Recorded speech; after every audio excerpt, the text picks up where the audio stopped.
Welcome to another episode of Sex in San Francisco. In this podcast, we talk about sex, we talk about San Francisco, and we talk about taboo things which people don't want to talk or hear about.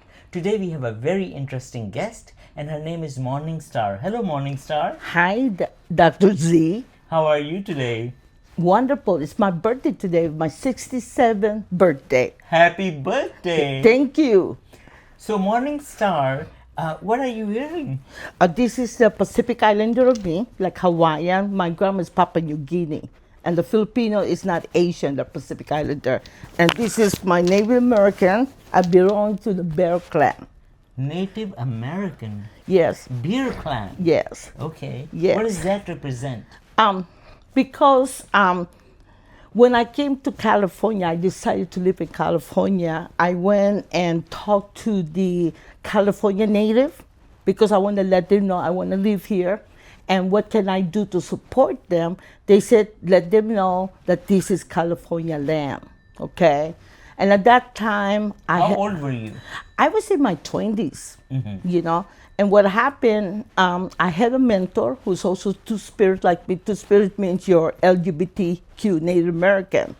And she was a bear dancer, you know, long Belly time. dancer? Bear Bear dancer. dancer. Yes, they wear a bear hide and they dance on the real bear hide. Oh, wow. And the bear hide cannot be killed because if you kill them, you take away the energy. It had to be died naturally.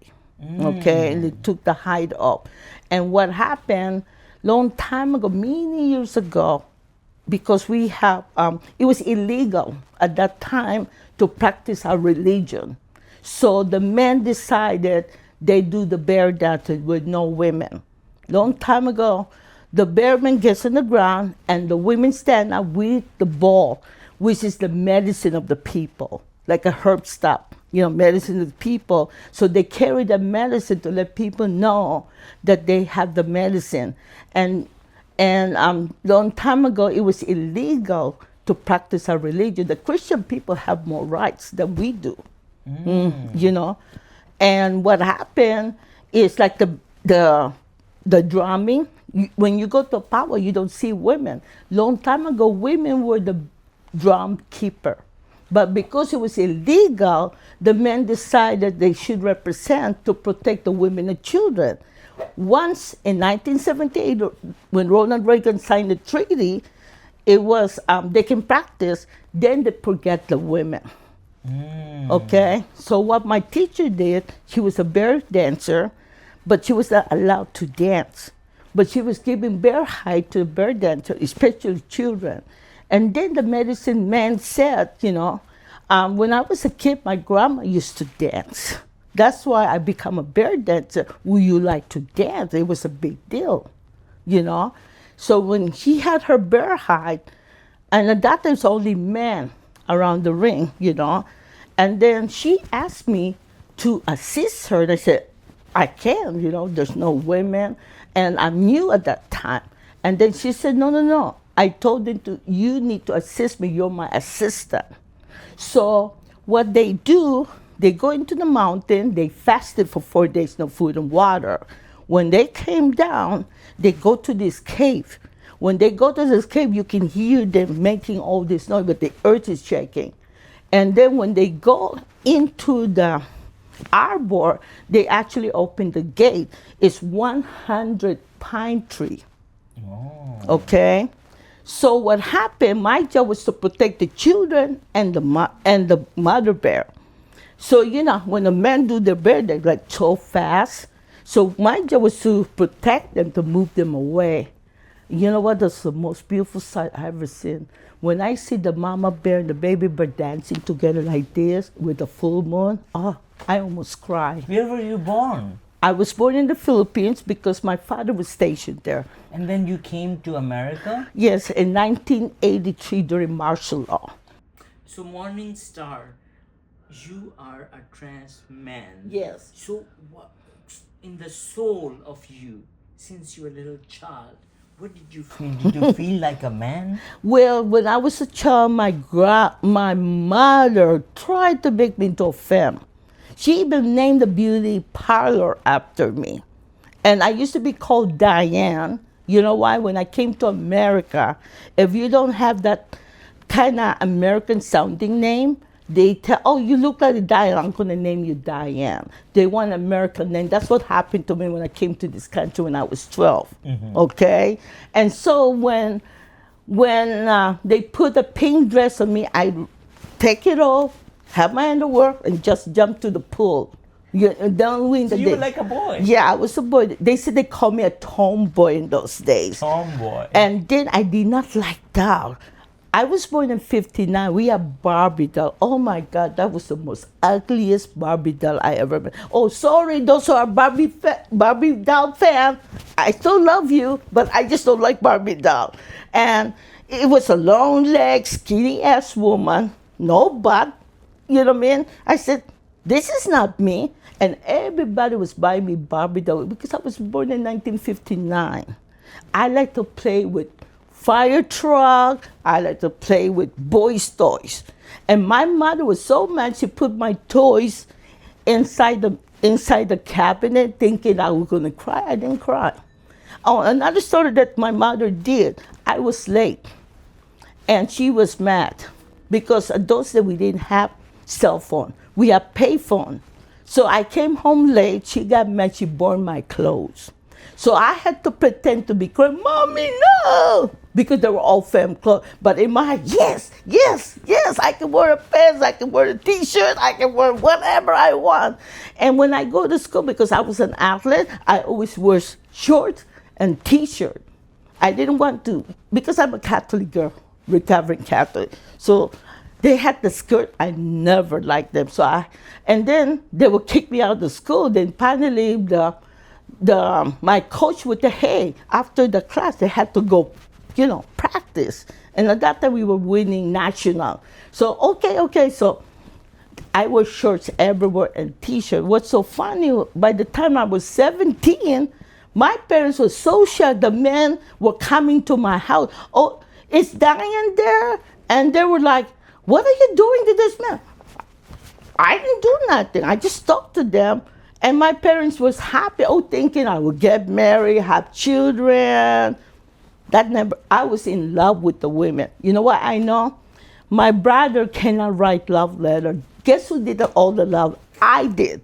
I wrote everybody's love letter for my brother. So I have a lot of practice.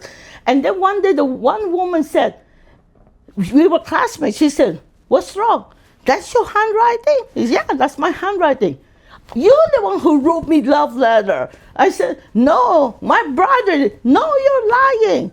If I know you wrote that, I would not go out with you. I would go out with your brother. I said, hey, you like my letter, right? He said, I'm better than him.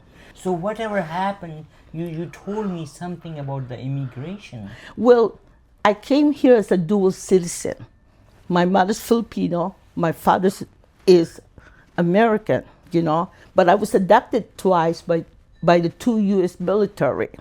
My first stepdad and my other stepdad. But we came to America when I was 12 years old, 1970s, and because they want to protect me, just in case if something happened to the Philippines, I can come to America. And so we stayed here for 6 months to a year because there was a lot of chaos in the Philippines.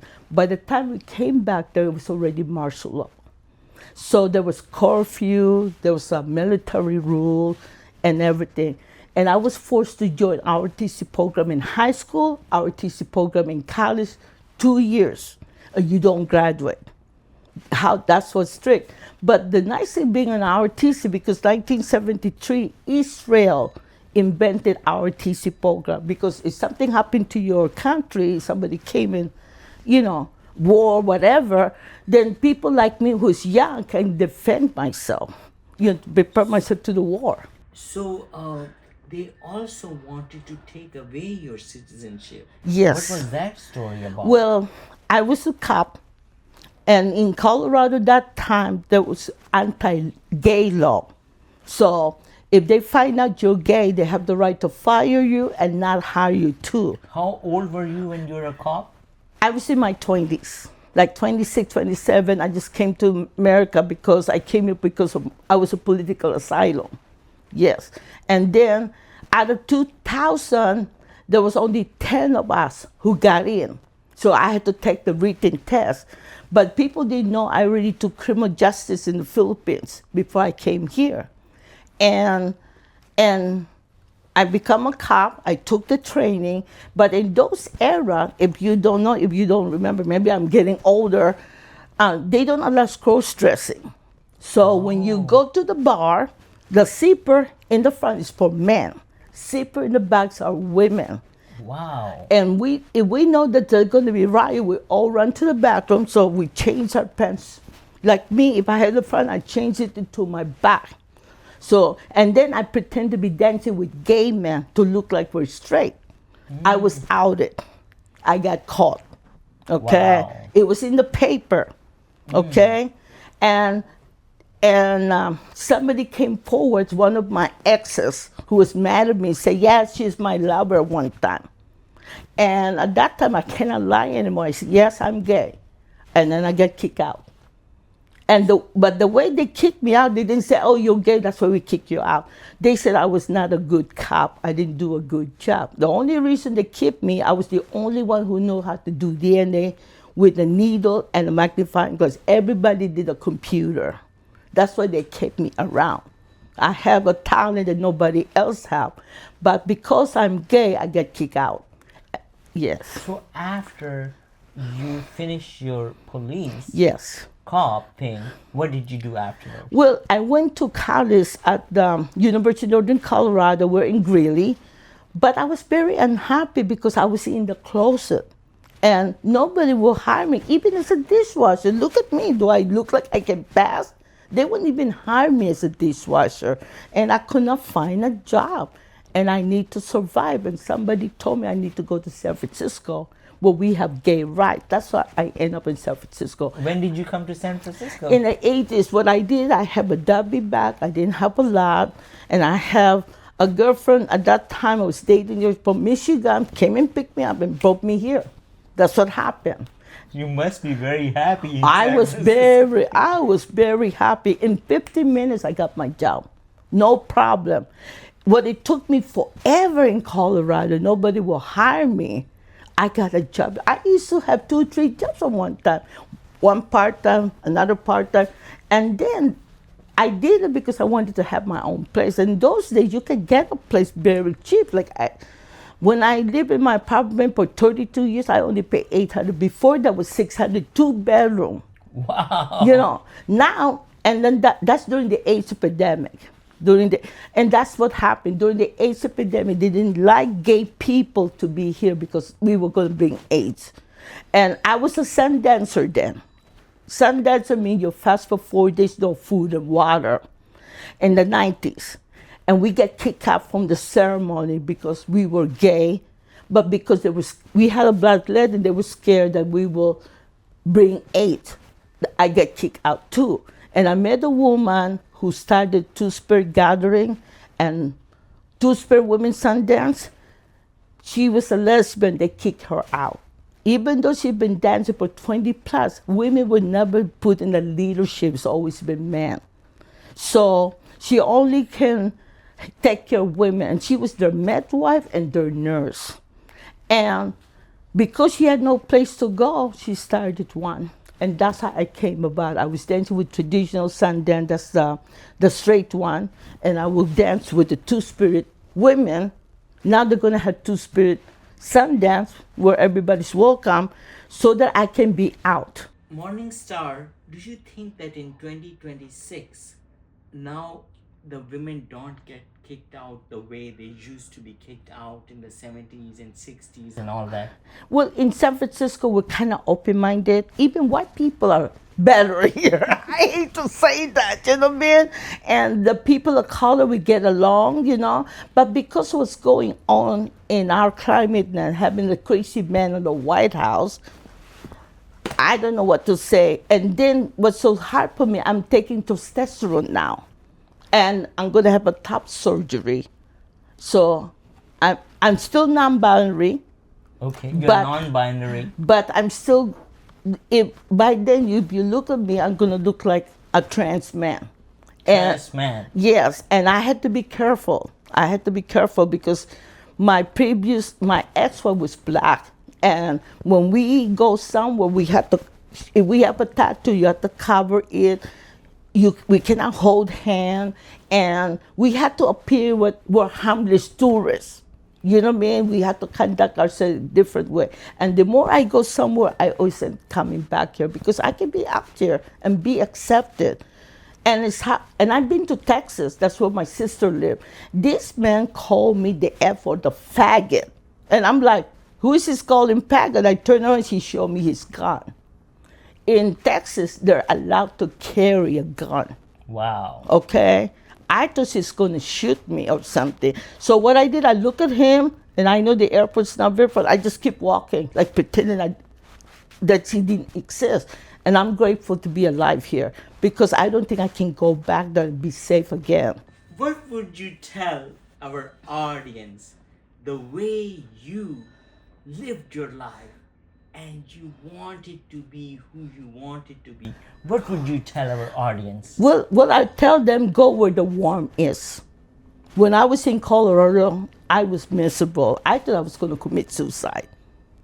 And when I came here, I was happy. I was accepted. In California. In California. But no, if you go farther in Northern California, you know, it's Oakland, Berkeley, you know, the Bay Area. But farther than that, I would not go there, you know. And you know what's so funny too? Since I'm taking tea, I got a lot of straight women after me now. I went to a lesbian bar thinking we're dancing. And then I talked to the straight woman. I didn't know she was straight. He said, "Are you a drag king?" And he said, "Oh yeah, I seen you." So I showed the YouTube of me performing. "Oh, I'm a drag king." And then she said, "Oh, I have a man." I looked at her. "What do you mean you have a man?" "Oh, I have a boyfriend." "Oh, you're straight." I said, "Okay." So I sat in another seat. I said, "I'll keep you company." "Oh, thank you for keeping." "Oh, you know, I'm bi." I said, "What do you mean you're bi? You prefer men?" "No, I've never been in bed with a woman, but I would like to. That's why I came here." I said, "What's wrong with this picture? I came to a lesbian bar to find lesbian, and I'm getting straight women." And so my friend Brian said, "You're taking tea. I think they smell you." I said, "Oh, no." Morning Star, it's so great to talk to you. And what I learned from your conversation is be yourself. Don't be afraid. Go live your life. And that is the message of Sex in San Francisco. We'll see you soon. Thank you.